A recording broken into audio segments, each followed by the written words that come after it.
planet won't be destroyed. The fact that you and I are working here today is evidence of that.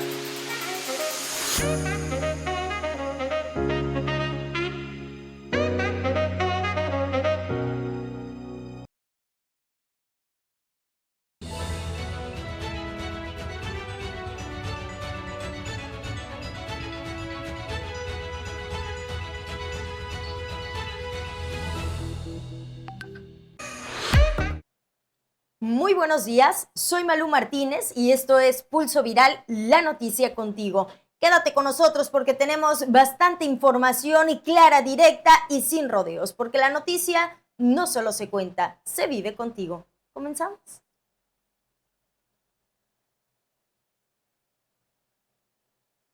En la información de hoy, Estados Unidos va contra Raúl Castro, encuentran cuerpo de Yalixa en Colombia. El Caribe mexicano entra a la jugada del Mundial. Loreto bajo presión y protestas por cambio portuario. Bloqueo en Playa del Carmen por falta de luz. Todo esto y más aquí en Pulso Viral.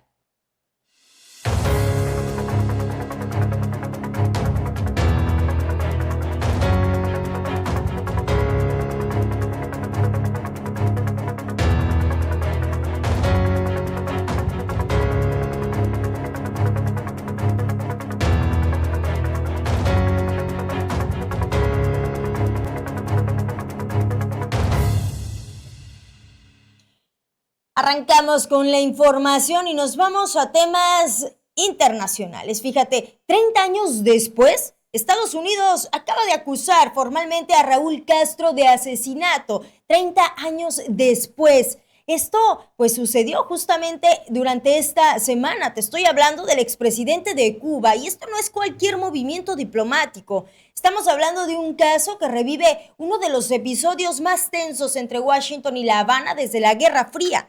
El Departamento de Justicia de Estados Unidos presentó cargos criminales contra Raúl Castro, de 94 años de edad, por el derribo de 2 aviones civiles que ocurrió en 1996, donde murieron 4 personas, entre ellas 3 ciudadanos estadounidenses. Durante décadas este episodio pues quedó como una herida abierta entre Cuba y Estados Unidos, pero ahora, en pleno 2026, el gobierno de Donald Trump pues decidió desempolvar el caso y convertirlo en una acusación penal formal contra Raúl Castro y varios militares cubanos. Y aquí es donde el asunto deja de ser solamente histórico y se vuelve completamente político y geopolítico. Pero, ¿esto es justicia tardía o también es una estrategia de presión internacional? Entonces, claro, para algunos esto parece una búsqueda legítima de justicia por 4 personas asesinadas, pero para otros, especialmente dentro de Cuba, pues esto se siente como el inicio de una narrativa mucho más grande. Hablamos de presión política, aislamiento internacional y hasta la posibilidad de una intervención más agresiva de Estados Unidos. Y fíjate, un ciudadano cubano nos manda un audio justo el día de ayer para decirnos cómo están viviendo la situación ahí en Cuba, cómo están las cosas. Escucha esto. Muy buenas noches. Bueno, quiero que Cuba hoy se encuentra en una etapa muy complicada, como dice cualquier cubano que nos encontramos en las calles hablando el día a día de las cosas que pasan en este país. Y precisamente mañana hay un acto para rendirle apoyo al comandante, o mejor dicho, al compañero Raúl Castro por todas las acusaciones que se le están haciendo. Y entonces precisamente el pueblo va a dar su apoyo. Muchos darán su apoyo a favor, otros irán en contra porque quieren un cambio radical en el país. Quieren que Cuba sea libre, quieren que Cuba cambie su forma de vivir, que las personas tengan decisión propia, que cada uno viva su día a día y tenga un salario digno, como dice cualquier cubano. Mañana se espera un gran cambio para Cuba, dicen supuestamente, pero bueno, como todo cubano, esperemos ese cambio que sea para bien, que salgan pocas personas dañadas, que no haya derrame de sangre entre cubanos y nada, veremos qué pasa. Por otra parte, los apagones son más de 72 horas sin corriente, las personas casi no tienen que comer, los niños chiquiticos con hambre, necesidades, muchas cosas que cualquier cubano que vive aquí dice que esto no es lo que cualquier cubano sueña para su futuro, para su vida, para ser mejor cada día en la vida. Vamos a ver qué Y es pasa. que ojo con esto, porque aunque la acusación existe, pues eso no significa necesariamente que Raúl Castro vaya a ser detenido. Cuba no extradita a sus ciudadanos a Estados Unidos y el exmandatario sigue en la isla. Entonces, jurídicamente el panorama pues es complejo, pero políticamente pues el golpe ya está dado. Y mientras las grandes potencias juegan ajedrez geopolítico, quienes siguen atrapados, pues en medio de todo esto son los ciudadanos, como lo escuchábamos justamente. Pero vamos a ver un poco de las declaraciones al momento de que decidieron pues emitir este comunicado para detener a Raúl Castro. Hoy tenemos un anuncio para hacer.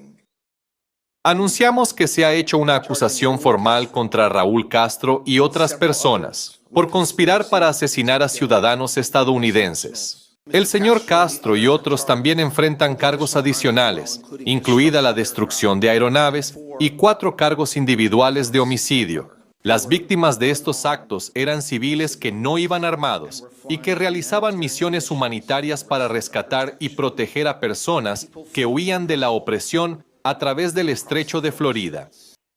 Se acusa a Raúl Castro y 5 personas más de participar en una conspiración en la que aviones militares cubanos dispararon misiles contra esas aeronaves civiles y mataron a 4 estadounidenses. Por primera vez en casi 70 años, altos mandos del régimen cubano han sido acusados en este país, en Estados Unidos de América, por actos de violencia que acabaron con la vida de ciudadanos estadounidenses. Si matan a estadounidenses, los perseguiremos, sin importar quiénes sean ni qué cargo ostenten, y en este caso, sin importar cuánto tiempo haya pasado.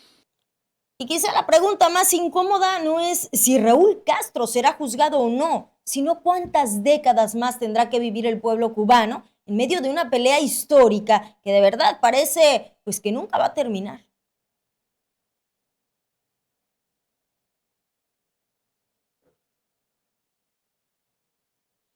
De igual manera, nos vamos con información de otro país. Fíjate, una mujer entra caminando a una clínica estética, imagina esto, y días después aparece muerta al lado de una carretera. Así de brutal, así de escalofriante. Este es el caso de Yulixa Tolosa. Esto pues tiene conmocionada a Colombia y hoy está generando conversación en toda América Latina. Yulixa, una mujer de 52 años, acudió a un supuesto centro estético en Bogotá para realizarse una liposis láser, un procedimiento que prometía resultados rápidos y mucho más baratos que en una clínica formal, pero después de entrar a ese lugar, desapareció. Yulixa, mírame, yo necesito que tú me digas lo que te siente, ¿ya? Aparte del mareo, el sueño, la náusea. Respira normal. No, así no Respire porque bien. te vas a dar Respire vergüenza. normal. Porque te vas a dar un... Respire bien, Yulixa. Yulixa. Ey, respire normal. Hiperventilando y no se está oxigenando. No, acuéstese, acuéstese. Acuéstate. Acuéstate.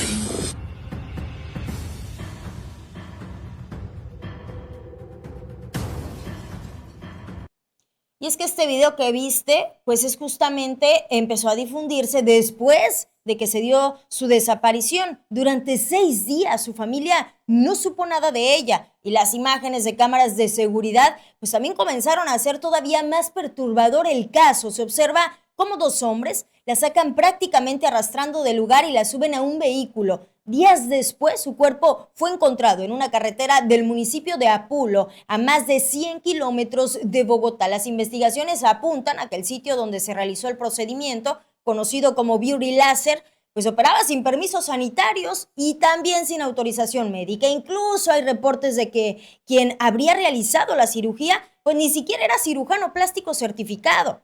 Hasta ahora, ya hay capturas de personas presuntamente involucradas y las autoridades colombianas continúan investigando delitos como desaparición forzada, encubrimiento y omisión de auxilio. Incluso parte del caso pues se complicó porque algunos sospechosos huyeron a Venezuela, donde el proceso de extradición podría ser complejo. Y tristemente, mientras este caso estaba explotando en medios, ¿qué crees? Pues apareció otro muy parecido en México, en nuestro país. Dos países distintos, sí, dos historias casi idénticas. Eso nos demuestra que el problema pues ya no es aislado. Blanca Adriana Vázquez, de 37 años, desapareció después de acudir a una supuesta clínica estética en Puebla para pedir información sobre una liposucción láser. Días después, su cuerpo fue encontrado sin vida en Tlaxcala. Blanca llegó el 18 de mayo acompañada de su esposo a la clínica llamada Clínica Detox. Lo más impactante es que, de acuerdo con su familia, originalmente solo iba a pedir informes, pero dentro del lugar la convencieron de realizarse el procedimiento ese mismo día. El esposo relató que personal de la clínica le pidió salir por medicamentos e insumos médicos. Cuando regresó, el lugar ya estaba cerrado y no había rastro de ella. El hermano de Blanca dijo lo siguiente. A donde fueron a vender el otro carro, se me fue el nombre del otro carro, el Mini Cooper, lo dejaron y se fueron en un carro, un Charger, color azul con franjas amarillas. Entonces, pues, para poder identificar un poquito más eso. Oye, nos platicaban también, ese sería el auto que estaba registrado como plataforma. Desconozco, la verdad desconozco hasta ahorita que me estaban diciendo, no sabría decirles si trabajaban en Uber o algo así, ¿no? Entonces, pues sí, no sé de más de eso. Háblanos un poquito, perdón por la pregunta, sobre Adriana. ¿Cómo es ella? ¿Quién es Mi hermana era Adriana? una persona alegre, que sueña, no se metía con nadie, Una le persona muy linda. gustaba ser sociable, pues tenía demasiadas amistades. Como se dieron cuenta, pues no faltó las publicaciones, no faltó quien ayudara y estuviera ahí atrás de nosotros en la búsqueda, por todos lados, ¿no? Ella era una persona, pues, ¿qué te puedo decir? Es mi hermana, ¿no? Yo me voy a expresar de ella con todo lo bonito del mundo. Yo creo que las personas que la conocen igual. Ella sale y ya se va a ver ahí parada. No sabría decirte, vienen para acá también. No sabría decirte ahorita que no están ellos. Espero que también tengan mucha fortaleza. Sean fuertes porque no va a ser algo sencillo. Bueno, después aparecieron videos de cámaras de seguridad donde presuntamente se observa a personas cargando un bulto envuelto en sábanas hacia un automóvil compacto. Ahí lo estamos viendo. Horas más tarde, el vehículo fue localizado en San Pedro Cholula. La Secretaría de Salud colocó sellos de suspensión a este establecimiento tras descubrir, igual que el anterior caso, pues que operaba sin permisos sanitarios ni cédulas profesionales válidas. Los responsables de la clínica permanecen prófugos y aquí pues queda una reflexión brutal de ambas historias. Estos casos no nacieron en la oscuridad, no eran un sótano escondido, era un lugar promocionado, visible, anunciado. Y eso expone pues la falta de vigilancia, los vacíos que tenemos, estos vacíos regulatorios y también el enorme negocio que existe detrás de la obsesión estética. Y ojo, aquí tampoco pues se trata de juzgar a quien quiera hacerse un procedimiento estético. Cada persona tiene derecho a decidir sobre su cuerpo. El problema es cuando la necesidad, la presión social o incluso la búsqueda de verse mejor, pues termina convirtiéndose en una industria donde algunos juegan con la vida humana como si fuera pues negocio rápido. Porque mientras en Instagram todo parece fácil, el antes, el después, el descuento del mes, la promo de liposucción express, pues la realidad es que una cirugía sigue siendo una cirugía. Hay anestesia, riesgos, complicaciones, protocolos médicos. Pues no es ponerse uñas ni hacerse un facial, no es fácil. Y algo todavía más delicado, estos casos pues exhiben cómo las redes sociales han ayudado a normalizar procedimientos invasivos como si fuera algo cotidiano. Hoy vemos influencers promocionando clínicas, paquetes, transformaciones y muchas veces pues la gente termina confiando más en un video viral que en verificar una licencia médica.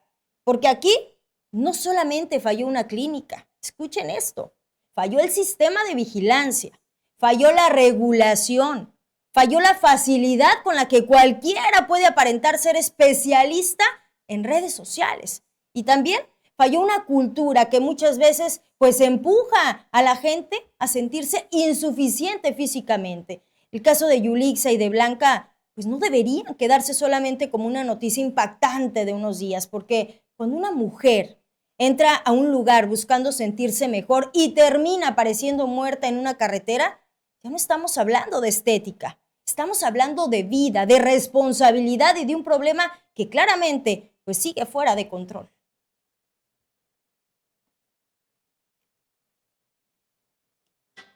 Por otro lado, colectivos ambientalistas se unieron fuera de la Semarnat en Ciudad de México el día de ayer para exigir pues algo muy puntual, que el gobierno no solamente diga que frenará el proyecto Perfect Day México de Royal Caribbean, sino que lo deje por escrito y de manera definitiva, porque sí, hace apenas unos días la secretaria de Medio Ambiente, Alicia Bárcena, anunció públicamente que el megaproyecto turístico en Mahahual no recibiría autorización ambiental por ser ecológicamente inviable. Y eso fue celebrado por muchísima gente, pero ahora los activistas dicen, las palabras no bastan, necesitamos el documento oficial. Y honestamente el reclamo pues tiene lógica, porque en México ya hemos visto muchos casos donde primero se anuncia una cancelación y ¿qué vemos después?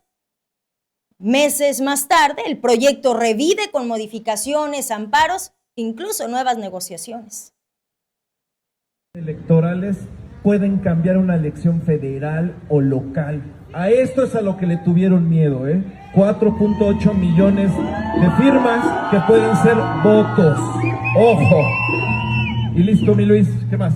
Muchas gracias, chicos. Manténganse aquí, esta fiesta apenas empieza. Un ratito más vamos a entrar a hablar, nos van a recibir. Salimos y les contamos, porque lo que vamos a pedir allá adentro es un resolutivo oficial firmado. Vamos a pedir eso. Una explicación científica, técnica y jurídica de por qué el proyecto Perfect Day no tiene cabida en nuestro territorio. No solamente que nos entreguen un no. Y es que sí, prácticamente ahí le dijeron, pónganse al tiro, porque estos son votos. Y sí, por eso esta protesta fue tan simbólica. Llegaron colectivos como Salvemos Mahahual, Greenpeace, Selva MX y organizaciones de defensa ambiental. En ese mismo momento tuvieron una reunión con Semarnat y ya por la tarde emitió un comunicado en el que establece lo siguiente. Ahí lo vamos a ver ahora en pantalla, este comunicado. Y establece que el procedimiento ambiental relacionado con este proyecto ha concluido conforme a derecho. Reiteró que el proyecto pues no será aprobado. Señaló que la protección de arrecifes, manglares y ecosistemas del Caribe mexicano es prioridad ambiental para México. Además, la dependencia explicó que la decisión se tomó después de una evaluación técnica, científica y jurídica rigurosa, que detectaron impactos ambientales importantes sobre manglares protegidos, al sistema arrecifal mesoamericano, el acuífero de la región y riesgos de intrusión salina y afectaciones ecológicas acumulativas. Y quizá Mahahual hoy se convirtió en algo más grande que una protesta ambiental. Se convirtió en un símbolo de una pregunta que tarde o temprano, pues todo Quintana Roo tendríamos que enfrentar. ¿Hasta dónde queremos seguir creciendo? Pues antes de empezar a destruir exactamente aquello que hace único al Caribe mexicano.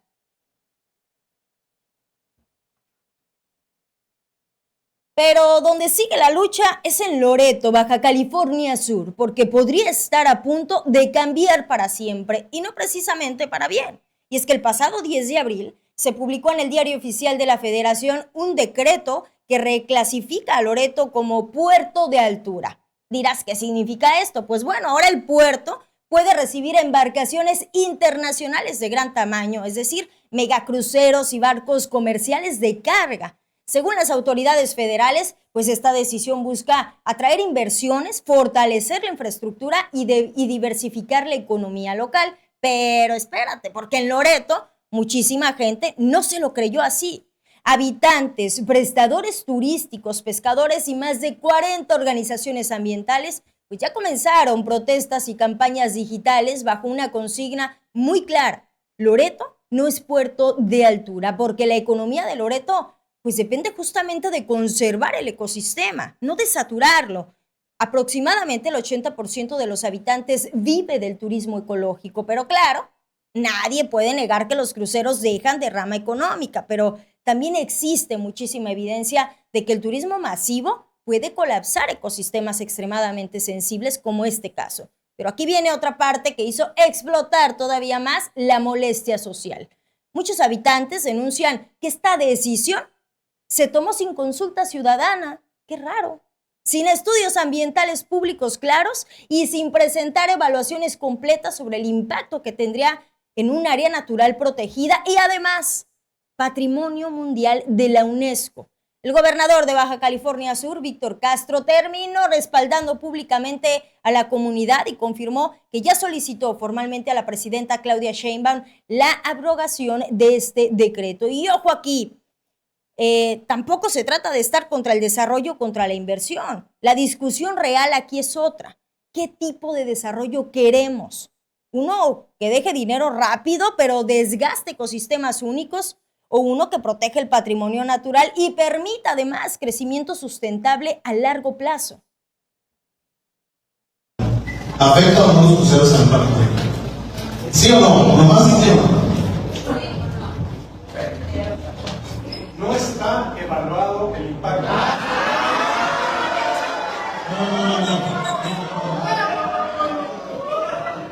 ¿Afecta o no? No hay un ejercicio académico local. Hay que hacerlo. Ahí te va. Bueno, la pregunta es si afecta. Yo te lo puedo asegurar. En la temporada de ballenas, cuando viene el crucero que usa sus sonares, que a nosotros no nos dejan usar sonares, ¿verdad? Ellos tienen que usar obligatoriamente un sonar. Tiran un ancla. ¿El ancla cuánto pesa? 5 toneladas, 6 toneladas. Yo como parque nacional no puedo frenar la llegada de los barcos. ¿Cómo van a llegar? ¿Cómo nos vamos a colocar afuera del API para que no entre nadie? Y le dan la preferencia a los cruceros, que por cierto no debieron entrar nunca, aunque esté linda, que el parque no lo contempla y que no dice, no, nunca debe entrar, no es congruente. Un área natural protegida no es congruente con todo lo que está pasando actualmente. Y esta otra situación ambiental, también están pidiendo firmas por ahí en alguna plataforma. Puedes checar por ahí en redes sociales, en internet, para que te sumes si es que quieres sumarte a este movimiento que están realizando, porque ahí justamente está la ballena azul y es esta especie, la que todas las especies importan, pero esta específicamente está en peligro de extinción. Entonces es bien importante pues que tomen en cuenta todo lo que dicen también los ambientalistas, especialistas, para saber si este es viable o no, aunque ya está en el Diario Oficial de la Federación. Pues bueno, esta carta que le hicieron llegar a la presidenta, esperemos que tenga eco y algo se pueda hacer. Por lo pronto solo está esa carta, no hay nada escrito de que ya no va ese proyecto, pero bueno, estaremos muy atentos. Por otro lado, también en temas nacionales, un operativo en Morelos volvió a poner sobre la mesa un tema incómodo, pero inevitable. ¿Qué tan lejos está llegando la infiltración del crimen organizado pues en estas estructuras de gobierno municipal? Porque lo que ocurrió en las últimas horas no es un hecho aislado. El secretario de Seguridad y Protección Ciudadana, Omar García Harfuch, confirmó la detención de Agustín Toledo Amaro, actual alcalde de Atlatlaucan, Morelos, como parte de la llamada Operación Enjambre, una estrategia federal enfocada justo en combatir redes de extorsión y vínculos de autoridades con grupos delictivos. Y la presidenta de la República mencionó esto. El caso, por ejemplo, de ayer de Morelos. Yo aquí lo mencioné, creo, alguna vez, que cuando voy a las comunidades, escucho mucho a la gente. Entonces hay gente que me dice, pensamos que esta persona está vinculada. Me lo dicen en secreto. Y yo no crean que me quedo así, bueno, ya me lo dijeron, ya me voy. No. Tomo la nota, tomo el teléfono de esta persona, se la doy al secretario de Seguridad y Protección Ciudadana y le digo, tengo esta denuncia. por favor háblenle por teléfono a esta persona para ver, ayudarle a abrir una carpeta de investigación, porque normalmente una persona que vivió un asunto de extorsión o que o que sabe que hay colusión, pues difícilmente presenta directamente su denuncia en el Ministerio Público. Entonces, cuando me lo dicen a mí o a alguna otra persona del gobierno, tenemos un mecanismo para que esa denuncia que hace. Este operativo fue realizado pues de manera conjunta entre la Fiscalía General de la República, la Secretaría de Seguridad y la Guardia Nacional con apoyo del Centro Nacional de Inteligencia. Y no se trató de una sola detención, se ejecutaron varias órdenes de aprehensión contra exfuncionarios y autoridades en activo. También fue detenido Irving N., exalcalde de Yecapixtla, y continúan vigente la orden de aprehensión contra Jesús N., actual presidente municipal de Cuautla, quien hasta el momento no ha sido localizado. En Morelos, particularmente en Cuautla y en municipios de la región oriente, se tuvo conocimiento de actividades de extorsión que afectaban directamente a comerciantes, transportistas, familias y sectores productivos. Como parte de la Estrategia Nacional contra la Extorsión, se reforzó la estrategia de seguridad en el estado de Morelos. Este fortalecimiento permitió incrementar el estado de fuerza de las instituciones federales, pero también ampliar las capacidades de inteligencia e investigación de las distintas instituciones de seguridad. La Fiscalía General de la República obtuvo órdenes de cateo en 6 domicilios ubicados en Morelos y uno más en Querétaro, así como órdenes de aprehensión contra diversos objetivos, entre ellos presidentes municipales en funciones, expresidentes municipales, empresarios, servidores públicos y personas vinculadas con extorsión, así como delitos contra la salud, tráfico de armas y delincuencia organizada. Gobierno de México.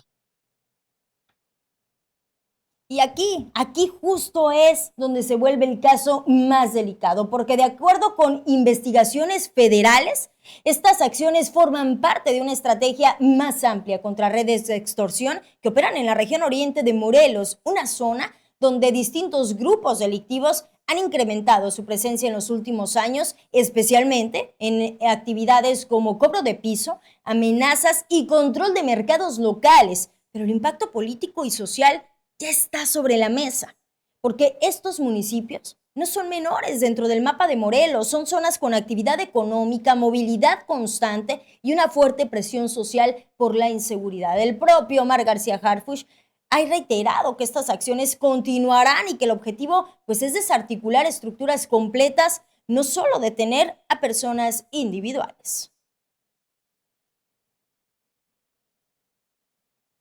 En Quintana Roo, la gobernadora Mara Lezama realizó una gira de trabajo en Houston, donde sostuvo reuniones estratégicas con la cónsul de México en esa ciudad, María Elena Orantes, para reforzar la promoción turística del Caribe mexicano, justo en la antesala del evento deportivo más visto del planeta. Sí, el Mundial 2026 será histórico. Se va a disputar entre México, Estados Unidos y Canadá. Y ciudades como Houston, pues serán sede oficial. Y del lado mexicano, Cancún se perfila como uno de los principales puntos de entrada aérea para millones de aficionados que van a moverse entre las diferentes sedes. Y ahí es donde entra la estrategia. Durante la reunión en Houston se habló de fortalecer pues, la presencia de Quintana Roo en Texas, que hoy es uno de los mercados más importantes para el Caribe mexicano. De hecho, pues datos del propio sector turístico señalan que en 2025 más de 1.1 millones de visitantes provenientes de Texas llegaron a Quintana Roo.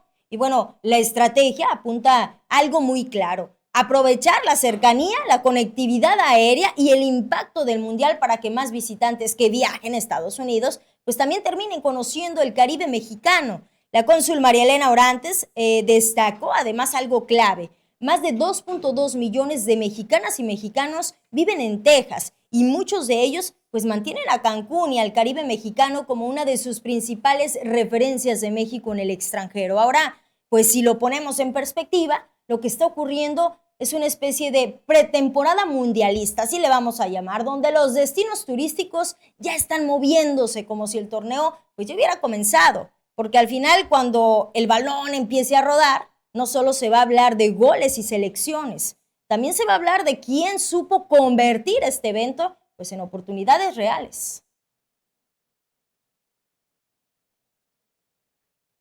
En Playa del Carmen, el miércoles pasado, habitantes del fraccionamiento Palmas 1 salieron a bloquear la avenida Constituyentes con paseos del Mayab. ¿Para qué? Pues para exigir algo que parece básico, pero que en pleno 2026 se volvió urgente, que regrese la luz. De acuerdo con los vecinos, llevaban pues más de 24 horas sin servicio eléctrico y aseguran que el problema no solo es la incomodidad, sino el impacto directo en su vida diaria. Durante el día intentaron acudir a las oficinas de la Comisión Federal de Electricidad pues para pedir una solución, pero afirman que no recibieron una respuesta clara ni inmediata, lo que terminó pues por encender todavía más el enojo. De presidencial Almazara, entonces pues vinimos a representar como tal a los 4 condominios que están allí. La situación que están pasando ustedes. Pues ahora sí que los propietarios están muy molestos, se quieren incluso manifestar sobre la avenida Lilis con CTM, y pues es así de que les está afectando, están conectados a la misma línea que las flores, entonces pues ellos también se quieren levantar ya a manifestarse. Amenazando con cerrar calles. Exacto, quieren cerrar la calle, la que está ahí en la Lilis con CTM, entonces pues por eso nosotros venimos primero pues a preguntar. Exactamente, claro. Ustedes van a llevar la respuesta que tienen aquí. Exacto, justo estamos esperando lo que vayan a platicar, lo que vayan a decir, y pues para poder comentarles a los propietarios. ¿De cuántos vecinos estamos hablando que hay? Solo en mi condominio son 185 propietarios, en el de ella 155 y acá 252, más aparte otro condominio. Entonces, sí estamos hablando de un montón de propietarios, exactamente. Aunado a eso también hay, por ejemplo, personas, mamás que acaban de tener a sus bebés y la verdad sí les está afectando demasiado. Gente que pues que está enferma, algunos que pues tienen diabetes o con enfermedades así, entonces sí les afecta directamente porque pues sí dependen pues de un aire acondicionado para estarse refrescando y también pues estos calores están muy horrible actualmente, entonces nuestros condominios sí la están sufriendo porque también es tema de seguridad para todos. Si no tenemos luz, empieza el vandalismo, aunque nosotros como algunas tiendas de conveniencia de la zona como Oxxo pues tuvieron que cerrar por completo al no poder operar sin energía eléctrica, y en las calles varios semáforos dejaron de funcionar, lo que generó caos vehicular y pues riesgos adicionales para quienes circulaban por la zona. En medio de este escenario, los habitantes decidieron bloquear parcialmente la avenida como medida de presión, advirtiendo que no se moverían hasta que la Comisión Federal de Electricidad restablezca el servicio. Y aunque la CFE pues es la institución responsable del suministro, estos episodios reabren una discusión que ya es constante. La infraestructura eléctrica en zonas de rápido crecimiento, como lo es Playa del Carmen, muchas veces pues no crece al mismo ritmo que la demanda. Y después de algunas horas, por fin les restablecieron el servicio y quitaron este bloqueo.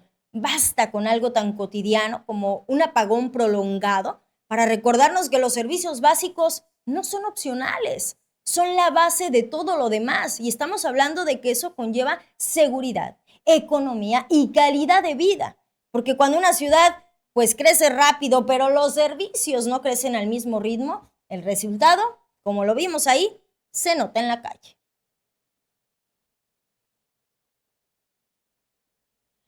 Recuerda que tenemos un espacio de denuncia ciudadana para que nos hagas llegar tus reportes, y en esta ocasión también nos hicieron llegar las siguientes imágenes. A ver, vamos a ver de qué se trata. Son cables tirados, justo hablando de la CFE, por trabajos de esta misma Comisión Federal de Electricidad. Estos cables los encontraron por ahí en Centro Maya. ¿Y por qué están ahí? Pues recientemente hicieron unos trabajos ahí de mantenimiento y claro, como había zonas sin luz, seguro estaban arreglando cosas, pero pues se les olvidó la basura, se les olvidaron los cablecitos que dejaron ahí botados. ¿Quién sabe a quién se los habrán dejado por ahí? De verdad, es increíble. O sea, eso puede provocar accidentes.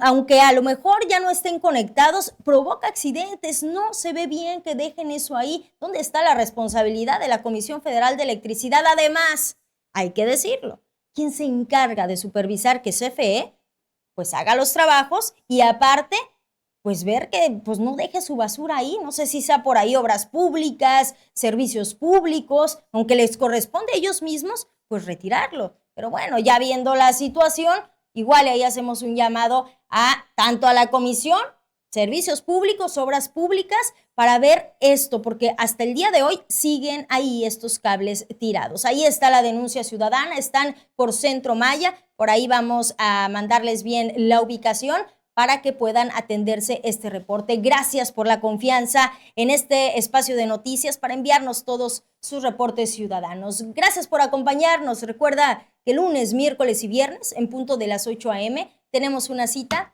aquí, en este mismo espacio, porque la noticia no solo se cuenta, se vive contigo. Nos vemos el lunes.